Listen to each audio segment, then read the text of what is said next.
So I've got a great episode of Air Power for you guys all about Hermeus's new quarter horse Mark I that includes an interview I did with Hermeus CEO AJ Piplica. But then Lockheed Martin revealed the world's first air-launched hypersonic missile designed to be carried inside stealth fighters like the F-35, and I had to pivot pretty quick. And to be honest with you, I had to pivot more than once, because after initial reports of this weapon came out, I thought that the implications were pretty significant, but I also assumed that Lockheed Martin was using the word hypersonic as an adjective, rather than as a weapons classification. But then, late yesterday afternoon, I heard from my friends at Lockheed Martin Missiles and Fire Control, and they told me that I was wrong. This is a legitimate hypersonic missile, one that's small enough to be carried inside the internal weapons bay of the F-35. And the implications of this could not be bigger. So, we're gonna go off script today to talk about Lockheed Martin's new MAKO hypersonic missile, what we know about this weapon, and the implications for the future. I'm Alex Hollings, and this is Air Power.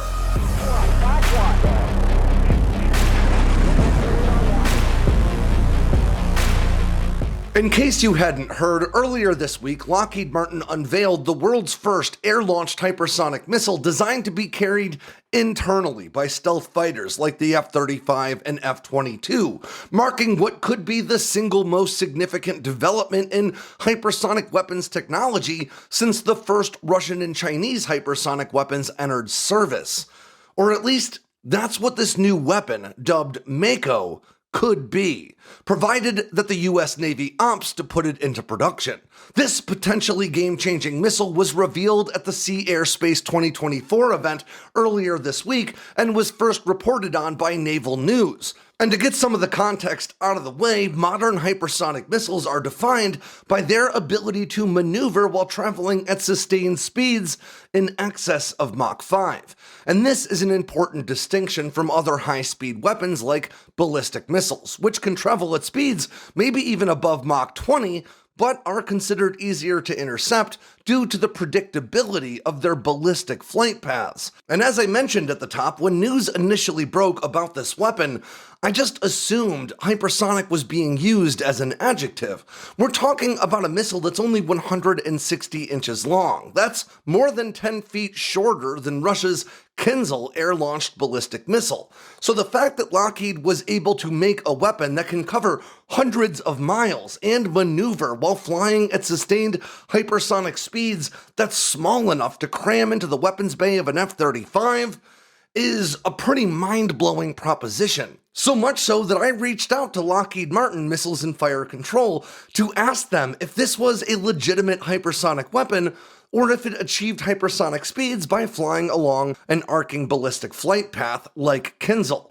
And the response I got from Paul Sudlow at Lockheed Martin is pretty definitive. I'll quote it directly here. MAKO does not travel in a pure arcing ballistic flight path. It is a true hypersonic weapon that operates and maneuvers in a high-altitude hypersonic regime. Its high speed and maneuverability enable it to penetrate advanced air defense systems, engaging targets at or below hypersonic speeds, depending on mission requirements. Now, many of the details about this groundbreaking new weapon remain tough to come by, but Lockheed Martin did reveal that their new MAKO missile has been under development for the past 7 years, drawing funds from the US Air Force while competing for a production contract in the Stand-in Attack Weapon, or SiAW program. Now, that's an effort that we've discussed on this channel before, and it aims to field an air-launched missile meant specifically to counter elements of adversary anti-access area denial defenses like air defense radar platforms, surface-to-air missile systems, and anti-ship missile launchers. We'll talk more about that in a bit. But the SiAW contract was ultimately awarded to Northrop Grumman in September of 2023 for a missile derived from their radar-hunting AGM-88G Advanced Anti-Radiation Guided Missile Extended Range, a weapon many of us know as the AAR-GM-ER. Now, the MAKO hypersonic missile that competed for this role didn't make the cut for the Air Force's needs, potentially due to cost. So now the firm is shopping the same weapon to the US Navy as a multi-mission strike asset capable of engaging both land and sea-based surface targets. I'll quote Rick Lloyd, the senior program manager at Lockheed Martin Missile and Fire Control. For the US Navy, this is a multi-mission, highly capable system, highly survivable, affordable, so you're going to hold many targets at risk with one weapon system that's ready now. Now, MAKO was developed benefiting from some $35 million worth of US Air Force investment funneled into it throughout the early stages of the stand-in attack weapon competition. Now, that $35 million was split into 3 different contract awards for developmental phases 1.1, 1.2, and 1.3. In a video clip released by Lockheed Martin in March of 2022, which I'm sure to be showing on screen a number of times because it's the only footage we have for this missile, you can see an F-35 firing not 1 or 2 or 3, but 6 of these hypersonic missiles, 2 from internal weapons bays and 4 more from underwing. And we have subsequently confirmed with Lockheed Martin that these weapons can indeed be stowed inside the internal payload bay of the F-35. And I realize I've said this already, but it bears repeating. That is a unique distinction among any hypersonic weapon in the world today. In fact, the only 2 operational hypersonic missiles currently in service are Russia's Avangard and China's DF-ZF. Now, the Avangard is deployed via the RS-28 Sarmat. That is a 116-foot tall, or 35.5-meter tall, intercontinental ballistic missile. China's DF-ZF is deployed via the DF-17 intermediate-range ballistic missile. That's a smaller weapon at just 36 feet tall, or around 11 meters. But MAKO is only about 13 feet long. That's only about 4 meters. It is shockingly small compared to the operational hypersonic weapons in the world today. Of course, that does also mean that this weapon has a shorter range, but unlike those other weapons which are deployed by ground-based rocket launchers, MAKO is deployed from inside the world's most advanced stealth fighter. Now, MAKO was initially designed for carriage aboard the F-35A, which is the Air Force's runway queen model of the F-35, but it fits just as easily into the weapons bay of an F-35C for use aboard aircraft carriers. Now, the short takeoff, vertical landing F-35B, however, does not have the internal storage space required to carry this weapon while maintaining a stealth profile, but down the road, it could potentially carry these weapons under wing when stealth isn't a priority. Now, Lockheed Martin has also explained that while MAKO is an air-launched weapon, it could easily be modified for surface or even subsurface applications. In other words, being launched by the US Navy's surface warships and submarines. Now, this would likely be done via the Mark 41 vertical launch system that we actually discussed this last week. It is the most commonly used weapon system aboard US Navy destroyers and cruisers, among a laundry list of other vessels around the world. And this weapon could likely be launched in a similar fashion to Lockheed Martin's AGM-158C long-range anti-ship missile when deployed from these vertical launch tubes. Now, the long-range anti-ship missile, or LRASM, is an air-launched weapon that we've discussed just recently, but it can also be launched from these vertical launch systems using a Mark 114 rocket booster to propel the weapon up and out of the vertical launch system cell and high enough for its own propulsion system to take over. Now, Lockheed Martin partnered with Virginia-based naval aviation systems firm CoAspire on the development of MAKO, which might actually offer us a bit of insight into the behind-the-scenes intrigue surrounding this missile's intended transition from the Air Force to Navy lines of accounting. Now, there's only a single mention of the word hypersonic anywhere on CoAspire's publicly facing website, which is likely in reference to MAKO. Right now, all it says is, quote, "In hypersonics, CoAspire is working with a major defense company on a high TRL solution."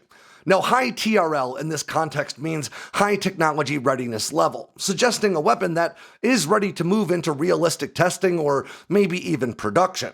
This coincides with statements made by Lockheed Martin officials who said MAKO is, quote, ready to fly, ready now, and is ready to go in scale and into production quickly. But Co-Aspire is clearly trying to pull a fast one, because up until just a few days ago, their website had a fair bit more context that was seemingly removed in response to MAKO's reveal.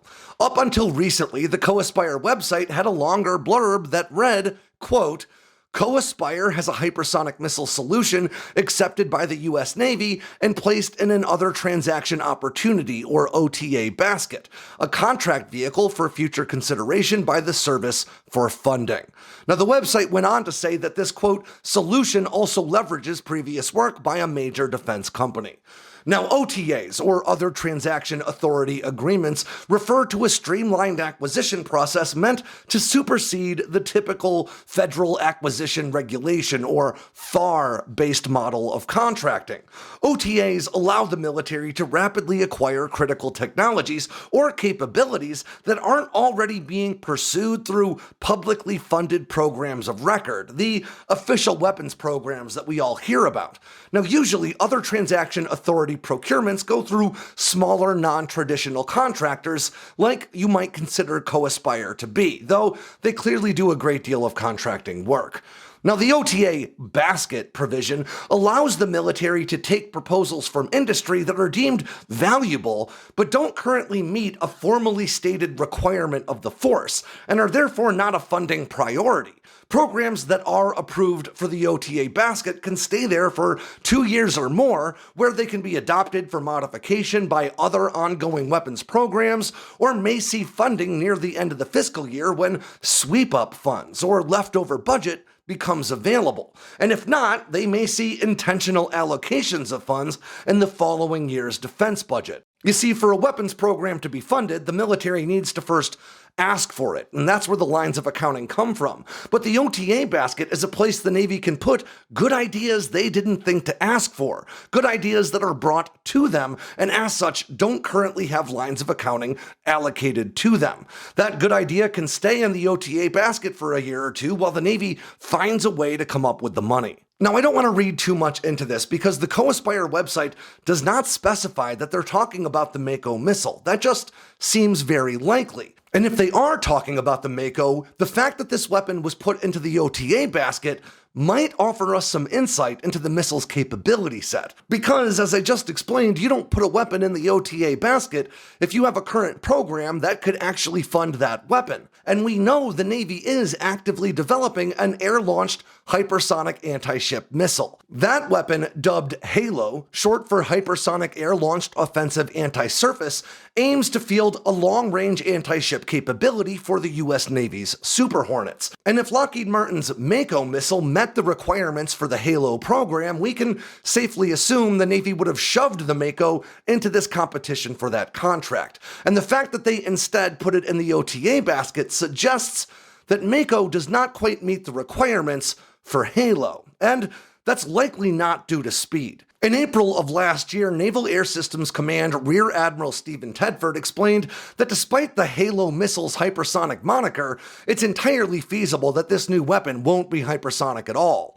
The program's focus, he explained, is strictly on efficacy, time, and distance, but with no hard requirements for speeds to exceed Mach 5. So we know the MAKO missile more than meets the speed requirements for the HALO effort, and as such, it seems likely that MAKO doesn't quite fit the bill for HALO, instead due to range limitations, which makes good sense because we're talking about a weapon, again, that can be carried inside a stealth fighter. And again, we know that MAKO was designed specifically to compete for the Air Force's stand-in attack weapon contract, which was looking for a weapon in the range of around 200 to maybe 220 miles, which falls well short of what the HALO program aims to achieve. So that all makes good sense. As for just how much range the MAKO missile can offer, well, we know that it can do at least what the Air Force was looking for. I'll quote that email from Lockheed Martin's Sudlow again. MAKO defeats high-value and time-sensitive targets at operationally significant ranges. Its performance meets or exceeds all stand-in attack weapon requirements. So now we know about the challenges MAKO is facing along its route to service. So now let's talk about the broader implications if and when it does get there. The MAKO missile was developed with the sole purpose of engaging a wide variety of stationary and moving targets. In fact, the stand-in attack weapon program has been characterized by some as an effort to field one air-to-surface weapon to rule them all. This effort calls for the use of an advanced multi-mode guidance system boasting a combination of seekers, including what's likely to be an anti-radiation or radar hunting seeker, a GPS-assisted inertial navigation system, and a millimeter wave radar seeker. This combination of weapon guidance effectively means that you can run, but you can't hide. If the SiAW is, let's say, going after an enemy targeting radar array, it can start by closing in on its broadcasted radar waves via that anti-radiation seeker. But a common way to try to prevent getting hit by such a missile is to power your array down. But even if you do that, the missile can continue to close with the last known GPS location of that broadcast until it gets close enough for its onboard millimeter wave radar seeker to identify the target, even if it's on the move, and divert to close with it. Now, all this makes the SiAW well suited to engage really any kind of target, stationary or moving, that you can find on the surface of this planet, and MAKO could provide the US Navy's carrier-based fighters with that same capability. And it's worth noting that when I say just about any target, stationary or moving, I mean ships as well. But I do want to be clear that thus far Lockheed Martin has not confirmed that the MAKO missile has the same guidance package you might find in the stand-in attack weapon. Thus far they have only confirmed that MAKO has, quote, multiple guidance methods, which might substantiate that possibility, but I wouldn't call it hard confirmation.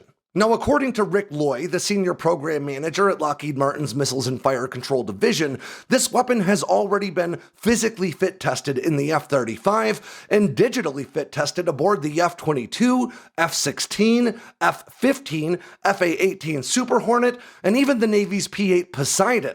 In fact, the missile can be affixed to any aircraft with, quote, 30-inch lugs on its weapon's ejector rack, and that's a pretty ubiquitous size across all American military aircraft. You can find 30-inch lugs across a wide variety of carriage and release weapons munition systems, including the BRU-32, the 46A, and the 47A. In fact, in his remarks, Loy even cited the BRU-32, commonly found on the US Navy's Super Hornets, as his example. Now, according to Lockheed Martin's press release, development on the MAKO started 7 years ago, placing the program's onset right around 2017. Now, that coincides with the earliest known discussions about the Air Force's intent to field the new stand-in attack weapon.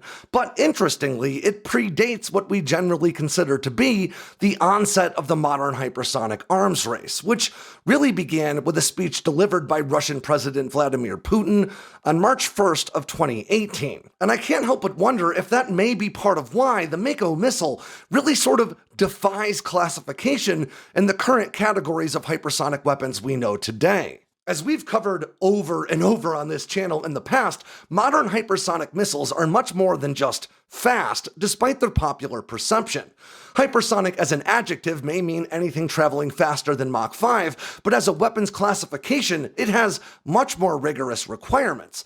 All ballistic missiles, from Germany's V-2 rocket in World War II to Russia's Kinzhal today, achieve hypersonic speeds by flying along a fairly predictable, arcing ballistic flight path, which is where they get their name. Modern hypersonic missiles, on the other hand, achieve similarly stunning speeds, but retain the ability to maneuver at those high speeds to a much larger degree than is possible with conventional ballistic warheads. It's this combination of speed and maneuverability that makes these weapons so difficult to intercept. Now, the hypersonic missiles we're aware of today are classified into one of two categories: hypersonic glide vehicles, or HGVs, and hypersonic cruise missiles, or HCMs. Now, HGVs can be seen as an extension of ballistic missile technology, though they separate from their boosters at a lower altitude before gliding unpowered but at high speed down toward their targets while maneuvering, using control surfaces, chemical thrusters, or maybe a combination of the two. Hypersonic cruise missiles, on the other hand, are powered by exotic air-breathing jet engines like ramjets or scramjets, and they fly along more horizontal flight paths using lift, like an aircraft, to fly and maneuver. Now, MAKO doesn't seem to be either of these things. It seems to achieve hypersonic speeds through sheer rocket-propelled brute force, and it appears to maneuver using control surfaces on the tail, or maybe some degree of thrust vectoring in the rocket nozzle. I honestly couldn't say. And that makes this MAKO missile something different. It meets the criteria to be considered a hypersonic missile, which is sustaining speeds above Mach 5 and maneuvering, but it also doesn't meet the criteria to be classified as either of the two categories of generally accepted hypersonic missile, meaning we either need to expand our definition of hypersonic missiles to include this new third category of weapon, or we need to make our definition of hypersonic missiles a bit more strict so as to preclude weapons like this that do meet the general criteria to be considered a hypersonic missile, but are neither an HGV or HCM. But here's the thing about that conversation. It seriously and genuinely doesn't matter in the real world. It really only matters to analysts like me who spend our whole lives reading and writing about these systems. What actually matters isn't what sets MAKO apart from other hypersonic weapons, but rather the capability that this weapon can provide the US Navy. Hypersonic speeds, as we're likely all aware by now, are generally considered to start at around Mach 5, which, depending on altitude, is just about 3,863 miles per hour, meaning a weapon traveling just above the notional hypersonic barrier covers about 64 miles per minute and greater than a jaw-dropping 1 mile per second. Now that means the MAKO missile flying at Mach 5 could cover the breadth of its operational range of just over 200 miles in only a bit more than 3 minutes.